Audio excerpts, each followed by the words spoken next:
Hello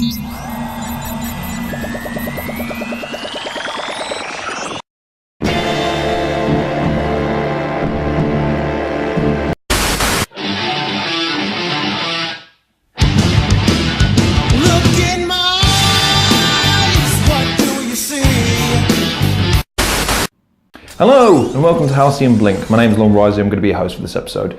And on this edition, let's talk about a game that threatens to take over my life. Fortnite. Most of you have probably had some kind of interaction with this game. I had my first interaction with this game not too long ago. In fact, a week from September the 10th of 2018 was the first time I ever picked up the game's console controller and had my go at Fortnite. And at first, I didn't understand what was going on in the slightest, making me feel about 53 years old. Well, I'm out, guys. If this is what's cool now, I think I'm done. I no longer have any connection to this world. I'm gonna go home and kill myself. Goodbye, friends. However, having had an opportunity to play through with a very close friend of mine, I sort of get it now. Fortnite is effectively a large-scale Minecraft / PlayerUnknown's Battlegrounds combination, albeit with a cartoony persona. The idea is that you get airdropped into a very large map, and as the game progresses, the map gets smaller and smaller and smaller until you're sort of left into a final confrontation. The end goal is to be the last surviving player out of teams of 2, 4, you can play it solo, and there tends to be around 100 players that begin at the start of the game.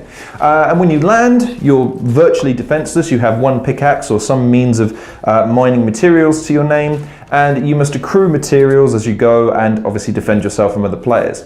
It's remarkably simple, except for the building mechanics, but I'll get to that in a second. But it is remarkably simple for a premise: survive. What makes this game interesting though? Well, number one, it's quite quirky. The mining mechanic is literally, if you can see it, you can mine it, minus the ground. So you walk up to a house, you could theoretically mine that house to the ground if you wanted to. It's not wise to do this, however, especially after the first phase of the game, because you draw attention to yourself. However, the build mechanics that the game enables you to do allow a level of verticality to the game and a level of defense to the game that most of the first-person shooters do not have. In most first-person shooters, or third-person shooters in this case, I should say, especially open world and especially online, the idea is to try and maintain cover and perspective and always have your flanks covered if you're in a squad or a team. In this game, you're not really saved from that. A lot of the map is open.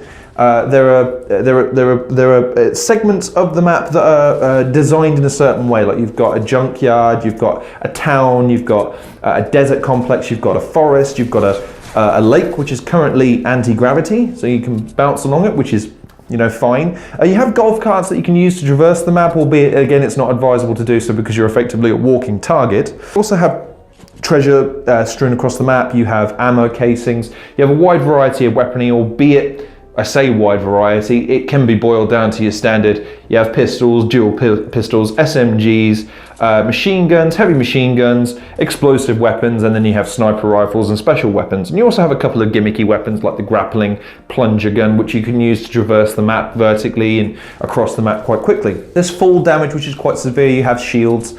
But what I think makes this game interesting is you can go minutes and minutes without any interaction whatsoever. I think the longest I've gone without any interaction so far in this game, but when the idea is to kill everybody, by the way, is maybe 6 or 7 minutes, which doesn't sound like a lot, but is a tremendously long amount of time when every second you're conscious of someone popping up over that hill and legitimately having an opportunity to kill you. Looks like that guy just killed you. What? Why? Why? I have played the game probably 7 or 8 times in terms of proper combat scenarios, and I have killed 3 people. Now in some first-person shooters, it's not uncommon for you to make 20, 25, 30, 40 kills in one game, not session, game. I've had 3 reasonably long sessions so far. I've had 1 3-4 hour session and another 3 or 4 hour session, and then an initial session that I had on myself. I didn't game with anybody. And I found that in those second 2 sessions when I played as a duo, the tension was palpable. And I've only killed 3 people to date. So that tells you, and by the way, in those sessions, we usually finish top 10. almost every time out of 100.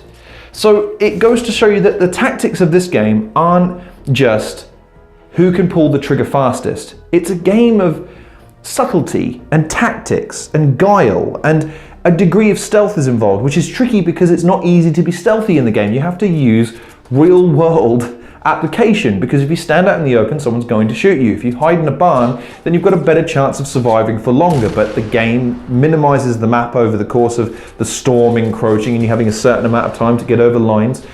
So you're never in, you can never be secure for too long.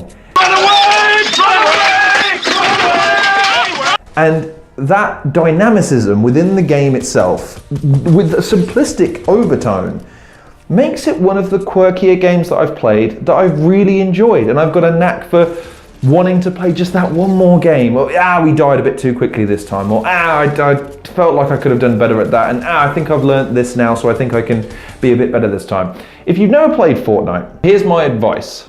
Coming in as still a relative newbie to the game, make sure you play with a friend, at least one friend, at least one. Make sure if you can get a party of 4. That, I imagine that is an excellent experience, because you've got at least the time to be able to react if one of your friends gets gatted. Usually it's me that gets gatted, and my friend usually has to just run for the hills and hope that I've distracted the people enough that he's had a clean getaway, God bless him.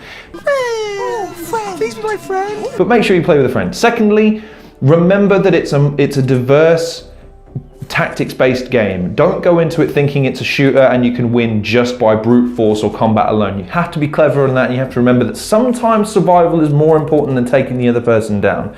Sometimes it's more important to live and fight another day and let the crowd thin itself out as you go. It's not an overwhelmingly original experience, but it is a tremendously enjoyable experience nevertheless. I'm going to rate it as a 7 out of 10. Graphically, it doesn't really hold up, and the soundtrack is virtually non-existent. The level of sophistication of the weaponry is reasonably low, and the controls aren't what I would call refined, and I don't enjoy the building mechanic. I think it's a technique that's utilized by players spamming, and it lacks a little bit of finesse for me. And it frustrates me because there's not a lot of skill involved in it, especially when players they abuse the mechanics of the system for my money. So I'm not a big fan of that. And the shooting leaves a bit to be desired, but the overall accumulative experience is one that is fun. It's frantic at times, but tense at others. And I always felt like I had a reasonable chance so long as I was clever to survive. And you can't ask for any more of that as a gamer. A fair and well-balanced experience. So have you played Fortnite? What do you think about it? Do you think it stands up to other games within the genre? Do you think it's less than PlayerUnknown's Battlegrounds, for instance? Do you think it's better? Do you think there are other online multiplayer games that perhaps deserve people's attention more than this game? And if so, let me know why in the comment section below. In the meantime though, thank you very much for watching this episode of Halcyon Blink. Please like, share, subscribe. Check out some of the other content creators in the description below. Follow me on Twitter, and as always, take care of yourselves, and I'll see you guys in the next episode of Halcyon Blink.